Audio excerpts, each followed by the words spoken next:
O plenário do Supremo Tribunal Federal retoma hoje à tarde o julgamento das medidas cautelares em ações sobre imunidades de deputados estaduais. Os relatores se manifestaram na sessão desta quarta-feira.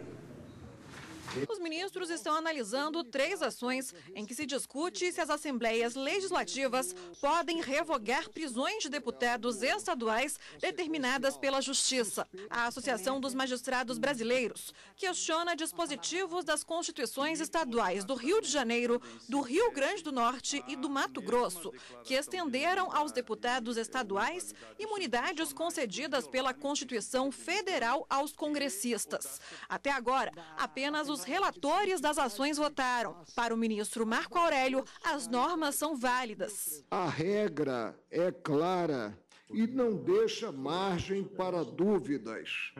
Os deputados estaduais têm a inviolabilidade conferida aos membros do Congresso Nacional. O dispositivo não abre campo a controvérsias semânticas. Já para o ministro Edson Fachin, ao cancelar prisões de deputados estaduais, as assembleias usurparam competência atribuída pela Constituição ao Poder Judiciário. Usurpou competência atribuída pela Constituição exclusivamente ao Poder Judiciário, violando o princípio da separação dos poderes. Não confere atribuição ao Poder Legislativo para revisar juízos técnicos jurídicos emanados do Poder Judiciário. O julgamento vai ser retomado nesta quinta-feira com os votos dos demais ministros da Corte. Gisele Reis, consultora jurídica da TV Justiça, está aqui para comentar a sessão de ontem no Supremo. Gisele, por enquanto, temos 2 posições divergentes, não é mesmo? São 2 posições, Érica. Por enquanto, nós tivemos apenas os votos dos relatores. Estão sendo julgadas 3 ações diretas de inconstitucionalidade, na verdade, a medida cautelar nessas 3 ações diretas.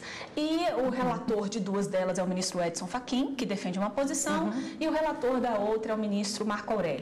O ministro Edson Fachin entende que não pode ser aplicável as mesmas imunidades que estão previstas para os parlamentares federais em relação aos parlamentares estaduais. Para o ministro Edson Fachin, isso acabaria ofendendo o princípio da separação dos poderes, e o Supremo, inclusive, quando chegou a decidir na ADI 5226, ele não estendeu a aplicação daquelas garantias para os parlamentares estaduais. Já o ministro Marco Aurélio, ele entende de uma maneira completamente diferente, inclusive ele indefere o pedido de liminar, porque no entendimento do ministro Marco Aurélio não há nada que justifique um tratamento diferenciado. Então, o mesmo tratamento que é dado no plano federal deve ser reproduzido no plano estadual para os deputados estaduais e no que diz respeito àquelas imunidades prisionais, porque consta na Constituição Federal que deputado federal só pode ser preso se for por prisão em flagrante de crime inafiançável.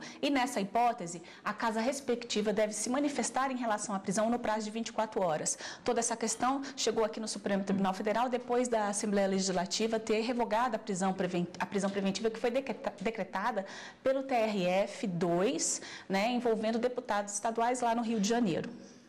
Gisele, ainda sobre a sessão de ontem, qual o principal argumento da MB?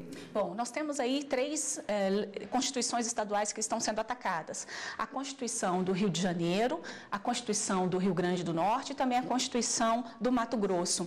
A AMB, que é a Associação dos Magistrados Brasileiros, estabelece que os deputados estaduais, eles têm prerrogativa de foro perante o Tribunal de Justiça, Justiça Federal ou Justiça Eleitoral. Então, diante de uma possível ilegalidade, eles ainda podem se recorrer aos tribunais regionais federais, aos tribunais regionais eleitorais e também ao STJ, ao STF, ao Tribunal Regional Eleitoral.